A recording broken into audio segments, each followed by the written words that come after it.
Alright guys, TacticalRab back again today. Hope you're enjoying your day so far, and today I wanted to talk about the potential new meta for Call of Duty Black Ops Cold War. For the last couple of weeks before this massive Season 1 update, we've mainly been seeing pretty much Krigs, AK74us, maybe the occasional MP5. Before that though, the FFAR was viable, and now it does seem to be viable again, especially Dashy having very good success with this one. I really don't understand how he controls the recoil as well as he does, but he does manage to. Also though, the Mac-10 recently added into the game, certainly a possibility that this could be viable as well. We see Sensor having good results with it in a second, especially on these smaller maps, operates somewhat like the Scorpion from back in the day, let's say in Black Ops 2 for example. Certainly intrigued to hear your thoughts in the comment section below. Like if you guys enjoyed the video, subscribe if you are new as always, I'd greatly appreciate it. It really helps out the channel. Thank you very much indeed for doing that. First of all then, let's talk about the scouting series from yesterday. So the teams went through once again, picked a load of teams. These were some of the ones in the European side. Thought the North American ones were pretty entertaining actually, as we will look at right here, because Atlanta FaZe picked up Sensor. There was certainly the drama yesterday between Parasite and Sensor, saying they wouldn't really try if they were put on the same team together, or at least Parasite saying that if he was to team with Sensor. But well, FaZe pick up Doug Sensor Martin, of course. FaZe Sensor, a long time, well, name duo that you can kind of recognize together for a number of years. He didn't leave FaZe for a number of years, even though he potentially had opportunities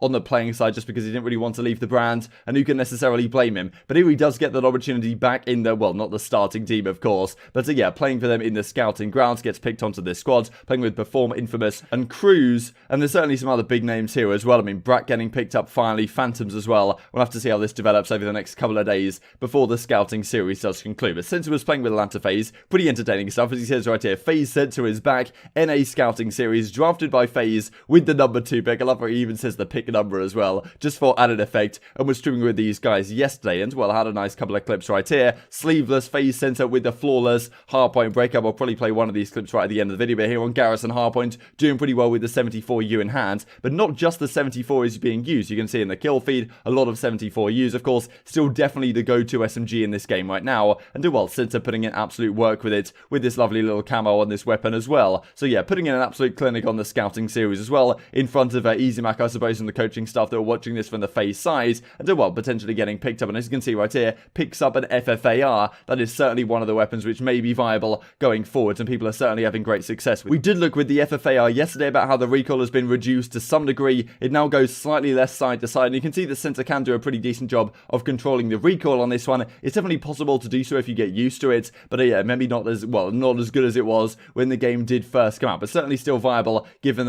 given the actual rate of fire that this weapon does pump out on the regular. And speaking of rate of fire that weapons are pumping out, the Mac-10 is now in the game as well. This was introduced, well, I think on the Warzone side, a lot of people have been using it right now, and well, it's honestly really ugly. Like, look at the iron sights on this. It's not a pretty weapon at all, but then typically on SMGs you want to be able to use the iron sights, and to be honest, maybe you can, it's just not the best looking thing. It actually looks very much like the Scorpion from Black Ops 1. If you guys remember what the iron sights on that weapon used to look like back in the day, it was actually pretty much just a flat straight thing. But as he says, Mac-10 entry sub player, and so yeah, getting pretty good results here with the Mac-10 as well. You're seeing this final killer get to in a second. It is pretty damn nice. So the Mac-10 seems to actually being used right now. We saw certainly some question marks when this weapon patch initially dropped. What's going on? Is the Krig still going to be viable as an assault rifle? It definitely seems to be viable, but I will argue that the AK-47 now is getting a lot more traction. The fact that the Krig has gone from only needing 1 headshot to get a 4-shot kill to now needing 2 headshots to get a 4-shot kill, I think the AK-47 may actually be the better assault rifle right now. And well, in addition to that, you've then got the FFAR almost as a flex weapon, you've got the 74u as the go-to SMG, and then you've got potentially on a map like Crossroads, as you can see right here with Sensor using it,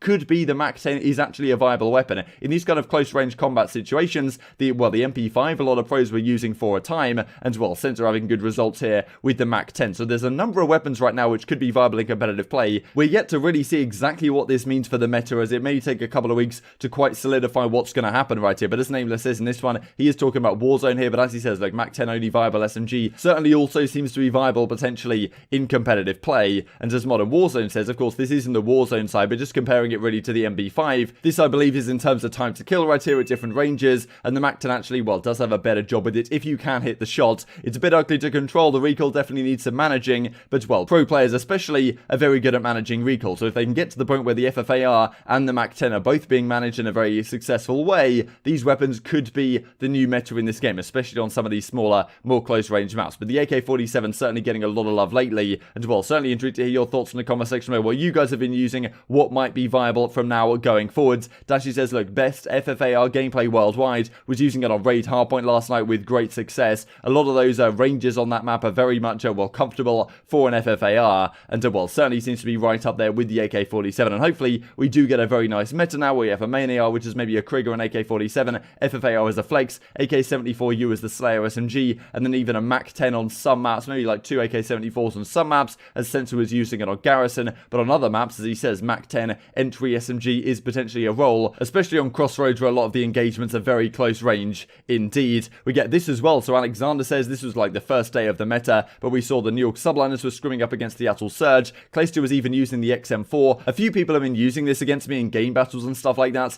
Seems to be pretty solid, to be honest. Like, it does kill very quick if you hit your shots. The recoil is just a little bit funky, though. Personally, I prefer the AK and the Krig to the XM4, but well, certainly some people seem to be making it viable. The Milano also got buffed yesterday, so Milano was like a very powerful weapon, effectively the Uzi from previous games. People were using it to a great effect in the beta, for example, and now it's got its range buffed again, but is it quite viable enough? I'm not really sure it is. It doesn't quite have the stopping power, in my opinion, compared to something like the 74u. Mac was using the FFAR, which definitely seems to be up there, though. Like, a lot of maps right now, you'll see people using the FFAR with or without a red dot, which is quite nice about the FFAR, in my opinion, that you can use it without a red dot if you want to. It's kind of nice in that sense. And Zuma was still kind of using the MP5, the KSP45, the 3-round burst SMG. Some people are also talking about being very strong with the right attachments, but also the Mac-10 as well. Sensor was hinting at could be viable on the SMG side. So a lot of questions still to be asked here in terms of what the meta looks like going forwards. Hopefully we get to a point now where it actually becomes personal preference, right? I would love to see the game once again, kind of like we really haven't had this since maybe Black Ops 3, where we actually had a personal preference situation where some people would use certain SMGs or certain ARs depending on their preference because they were also viable in that sense, and maybe that'll be the case. Clayster, especially in Clayster's teams, definitely do like to, well, experiment with different things that might be viable, and if he feels that the XM4 actually could be used in certain circumstances, it would be fantastic to see him pull it out, rather than just having a very, very clear-cut meta where it's the M4, it's the MP5. Those are the best guns, as it was in Call of Duty Modern Warfare, for example. And well, as Luke Bid says right here, 1v4 in the scouting series, a wise man once said, never say never. So, well, Joey Nubsy, pretty entertaining clip right here, because it seemed like it was going to be the end of their scouting series from the European side. Seattle playing up against OpTic Chicago right here, but Bids manages to pull off a pretty incredible 1 versus 4 to, well, take this out with, as you can see, the AK-47 in hand. This gun is very, very good right now, and well, it's great to watch. Honestly, I don't really think much has changed. If anything, it actually got worse. It's just the fact that the Krig now got nerfed to some degree means that the 4-shot kill of the AK-47 is just that much stronger. And well, anyway, Bids wins this 1v4 right here, and I was watching Siggy Maple and the guys play on this OpTic Chicago team, and he was having great success with the AK-47 as well. Like, his AK-47 was not moving an inch, and well, obviously very talented with that weapon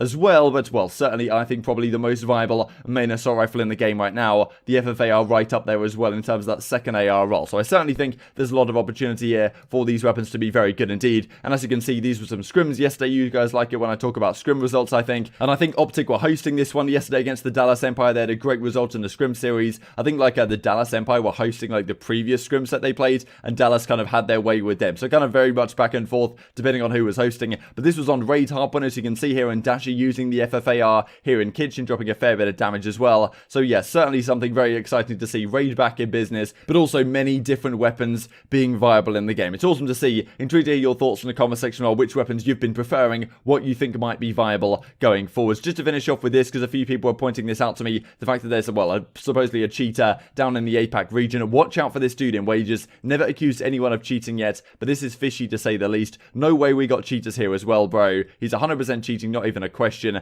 Yeah, this Aero guy supposedly, and as he said right here, this 5-second vid single-handedly proves it, whether he knew I was in control or not. And well, just kind of the aim tracking here is certainly a little bit suspect as he hops up on here and kind of tracks this guy through the wall. And then as he says, like, idiot exposed himself on stream, case closed. And well, another clip right here. So yeah, certainly cheating is an issue in this amateur side. Oh my god, like, he actually brought it up. That's actually kind of crazy. So yeah, that's what it looks like from his perspective. Pretty remarkable stuff. And cheating remains to be an issue for, well, the foreseeable future, I imagine, until some sort of anti-cheat is put in place. But yeah, this type of stuff, I'm not sure we can quite stand for this. And as Cruz says, who we just looked at playing on that FaZe team just a second ago, is that Aero guy? The guy's been one of the weirdest in APAC since like World War II. Said all sorts of weird stuff to people, including me, about family members. Guy is a freak for real. And well, that I suppose is how we finish off the video today. Intrigued to hear your thoughts in the comment section, but I hope you guys enjoyed the video. If you did enjoy it, I'd greatly appreciate a like on the video. Really helps out the YouTube algorithm know you enjoy this content, other people like you may enjoy this content as well, and I've grown the competitive Call of Duty community. Thank you for watching as always, take care,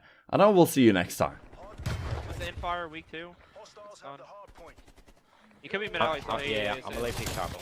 Hey, one's pushed out our top, I think he jumped down mid-alley. Yeah, he's gotta be mid-alley, you guys.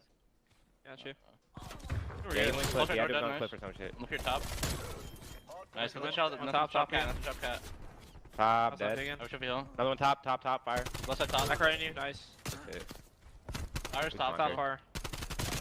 So me and P1 to get time, Good, I gotta go. Make sure you're blocking. Oh yeah, top, he jumped up top 10 already jumped up. Yeah, mid-out, use door. Mid door, dead. One more top of me, help me, Devin. Over here, Doug, I got him. Thank you. He's dead, I'm going to pick up ice. Turn. Nice, I'm turning around. Hey, deep I'll ice, get bridge. 2 of them, another one deep ice, easy, dead. Nice, go in. Close P1, full health. I got naded, ice is P1 open, after guys, that, ice is I'm open one right now. Haggy's closest. I'm picking up ice. Might have went mid-alley. I can pick it up off spawn. Yeah, nothing, ice, you're good. No, I don't have it, I have new time. 2 front door at me. I'm here. Door, I got 2. Ice climbed up, one ice climbed up. He's trying to, he's on the sandbag. Got you. I've all big doors. Yeah, he's coming up. One more guys. bunker. Unless say miraculous 1v4 comes about, that is probably going to do it for the EU portion of our scouting series.